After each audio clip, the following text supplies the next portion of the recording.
couple of weeks ago, YouTube announced that they're going to roll out an AI system that will verify everyone's browsing habits. It will know what videos you like, what you do on the channel, what comments you post, and it's going to try to assess if you're an adult or not. Now, a lot of people were really upset about this policy. They don't like AI tracking them.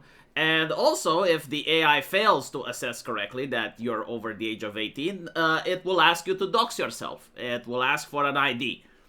Now, the reason that this is happening is not because one day Google woke up and decided they just want this power grab. It's mostly because of Australia.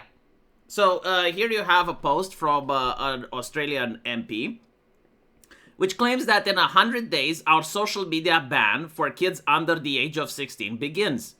It will keep children safer, take the pressure off parents, and give young people more time to just be kids. We know social media can cause real harm, from bullying to mental health struggles. No one knows this better than Wade, Emma, and Fiona, who've bravely shared their stories of loss and advocacy. This won't be solved overnight, but we're acting now to protect kids and support families. And as you can see, every single comment here is negative, right? Like, everyone doesn't agree with this. And the reason they don't agree with this is that, look, you as a parent have a responsibility for your children, right? And you as a parent get to decide how your children lives.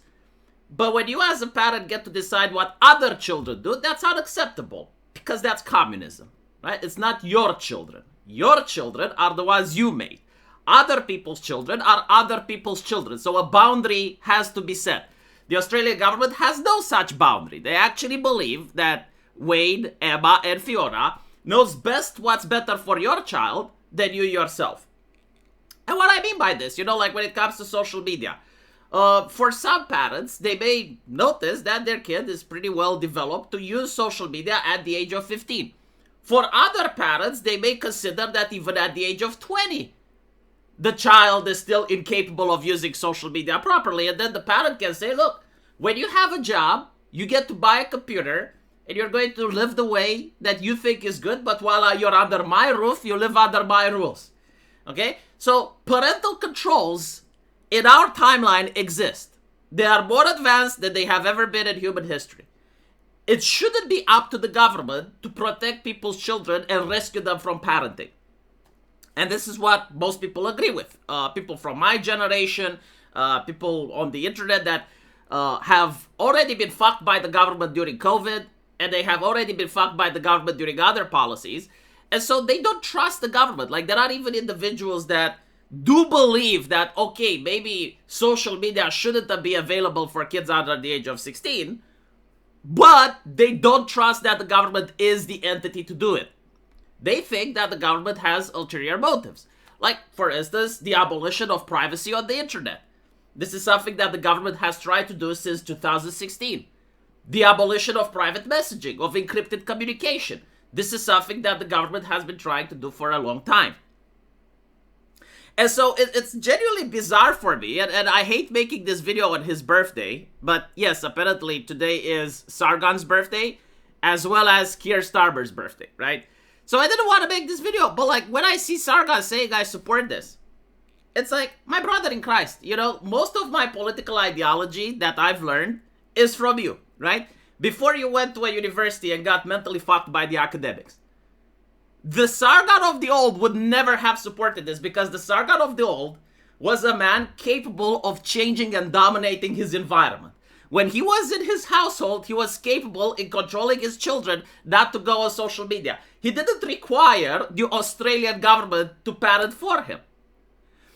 But the problem is, right, I talked about a previous article where this lady from Chicago got carjacked.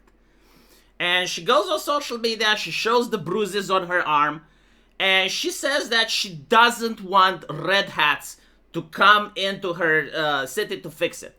Like, she is happy with the status quo. Because according to her, like, what's worse than being carjacked is having the law enacted. Like, she doesn't want Trump to send the military in order to fix the crime rates in her city.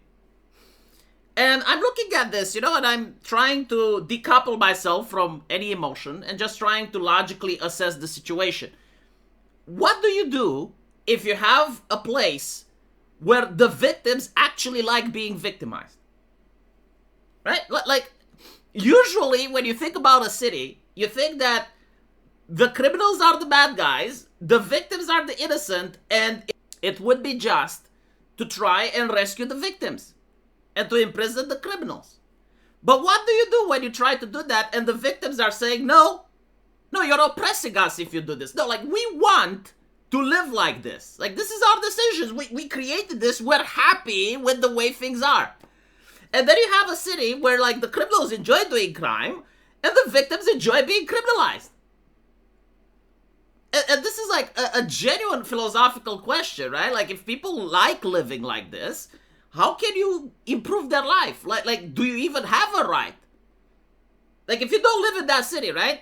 And you're outside and you're seeing that happening and you're trying to help and they say, no, this is how we want to live. Do you have, like, a moral right to go in and force them to live differently? Like, this is a serious question. I'm not assessing it or anything. I'm just, like, curious how people think. And so I'm looking at the situation of Sargon, right? Sargon is a very smart individual, in my opinion, managed to create a business for himself and relies on free speech in order to keep his business operational. Like the way you can harm him is with censorship. And he has been harmed with censorship in the past, right? So why is he supporting more censorship? Like, surely he knows that YouTube is pushing this AI bullshit and is going to force people to verify if they're over 16 or not. And what happens if people generally don't want to make an account? Like, do you know how many people there are like that? They just don't want to make an account, right? So they will go on your channel and they will see that half of your videos are hidden and they can't even click on them. And you're going to lose customers. These aren't people under the age of 16, mind you. No, like, these are adults that just refuse to log in, refuse to make an account, refuse to dox themselves. They would have watched your channel before, but now they don't see your videos, right? And look. Now look, I go on your channel and I click restricted mode. Currently it's off, right? So I get to see all your videos. I'm clicking it. Look how many videos are missing. Look how many videos are gone. Why are you supporting this? Come on, why? Like, please help me understand. This is unironically the question of the fucking century. I'm genuinely struggling with it. You know, like, if I was a philosopher, this would be my life's work. Why do people enjoy being oppressed? Like, if there is a rule that unironically hurts your business, why are you supporting it? Now, I know you can't change it. You know, like, obviously, one person can't make a difference. Sure. But, like, why do you like it? Why are you in favor of it? I don't know, like, is it so easy to manipulate the common man in 2025? Just say it's for the children, and they will be on board with everything? You know, like it's wild to me. It's wild, because I would hope that being a politician at least is some work. Look, like, I get it. You know, they're oppressing us, they're taxing us, they're increasing the crime rates. But at least in my wildest dreams, I would think that it's a difficult job for them to grift. That it's a difficult job for them to fuck you so. But apparently, no. Apparently, all they have to do is to say it's for the children, and then people just line up a sinker and be like, yes, sure, whatever. Get the kids off social media, because we can't. It's frustrating. Again, it's not that I'm condemning it or I'm casting moral judgment. It's just baffling. I don't understand it. And of course, like, if you look here, where he says, I support this, almost every single person that's replying is basically saying, no, what are you doing? This is ridiculous, right? Like, people are face-palming. How can you support this? It doesn't make any sense. And, like, I genuinely blame academia. Like, I genuinely blame British universities that have done this to this man. And if British universities can do this to this man, I think that any person that goes into a British university comes out mentally damaged. The academic professors have too much power over there. But anyway, right, my opinion on why Britain is the way it is and why most of the West is the way it is because people like the welfare state and they like safetyism. The welfare state is how the government funds all of these projects. Like, for instance, bringing migrants over the border, housing them in hotels. The surveillance state. That requires a lot of money. And the way that they're doing it is by exploiting their own people for the welfare state. Yes, like people want sci-fi medicine. Yes, the government says you want sci-fi medicine, you need to pay sci-fi amounts of cash for it, right? So they pay a lot to the NHS, and then the government skims off the top, and then they skim off the top for other taxes, and all of a sudden the government has the ability to push for this nonsense. And when they're passing these laws, no kids under the age of 16 on social media, that's another tax. Because what happens is, like, they make the platforms responsible, right? And if they find out that some kid watches a YouTube video and he is 15 and he's in Australia, well, now the Australian government is going to put a massive fine on that platform, and the money is going to be used to oppress the people further. And you're supporting that, right? Okay, fine. It is what it is. And then you have, like, the safetyism, which is the justification for the surveillance apparatus. Like, if there would be actual protests, if there's, like, actual things going on, and you actually had the two-tier tier protests in the United Kingdom. They used all of the safetyism and all of this bullshit to protect the kids, suddenly to protect the government. The government became a child overnight under the protection of safetyism. So, I don't think anything will change. This is what upsets me. I hope Sargon's kids, who actually live under this oppression, will finally grow up and they will say, hold on a little bit. Like, why do we pay more taxes than a medieval peasant? Why exactly is it that we're being constantly under surveillance with the safetyism nonsense?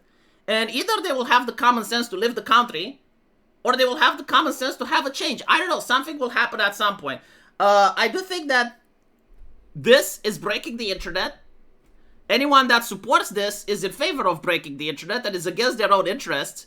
And just like the boomers made awful decisions and ruined another generation, so too, hopefully, the future generation will blame us for ruining them, and they will make other decisions. It is what it is. Like, I'm sorry to say it, but I don't see it any other way. Like, if people genuinely support this, like, I would expect at least the people that were hurt by this or financially affected by this would speak out. And what's also interesting, right, that nobody even considers alternatives. Did you notice that, right? Like, the government says, this is what needs to happen to protect your kids. And no one is asking, okay, protecting kids, that's fine. Is there no other way? Like, what about making phones for kids that on their hardware, they would simply block all these websites?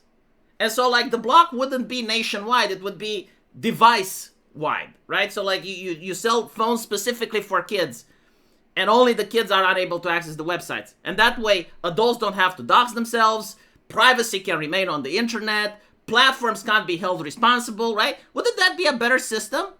Of course it would, right? But, like, then the companies that do the face verification, like, they would lose the grift. The AI companies that will harvest your data, they would lose the grift. The politicians that require internet privacy to go away, they would lose the grift.